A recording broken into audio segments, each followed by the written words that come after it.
There's just something about waterfalls. Big or small, they capture your attention and help you cool your jets with their soothing serenades.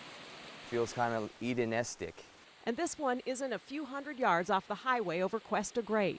I just feel good. It feels good, you know, with the water and the moisture and the green and the sun and knowing where it's tucked in this little place. It's amazing.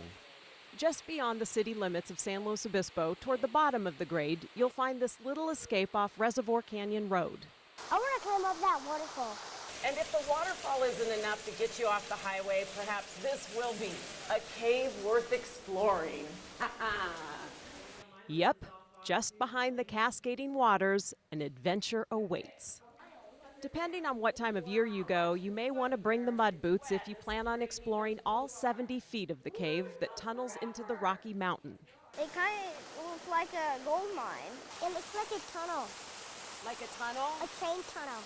I was thinking Sasquatch went in there. And once you've conquered the cave and frolicked in the falls, there is that mountain to attack. It's about 6.5 miles to the top and back, and well worth every step. Because as is the case with so many hikes along the Central Coast, the scenery changes around every corner. It's one of the gems of San Luis Obispo. I normally go over to like Montaña de Oro or Pismo or something area, but for SLO, this is like such a cool hike to look out over the valley. It's a moderate climb for the most part, but there are times when the steps get kind of steep.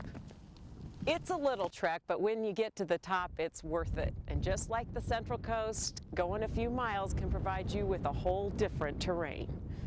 And if you plan ahead, you could avoid retracing your steps on the way back down by leaving a car on the other side of the mountain. Give yourself at least about 3 hours to complete the journey, and I recommend scheduling extra time to take it all in once you hit the top. And there's a great spot to do so. Just don't get too relaxed, because unless you're a regular hiker, the lactic acid can set in, and the trip down can be as challenging as the way up for tired quads and aging knees. But then, just like when you arrived, there's that waterfall with its sweet serenade to help you forget those aches and pains, as well as your worries. Think of how many people drive by this highway and have no idea that this little spot is it's so easy. And it's all right in our own backyard.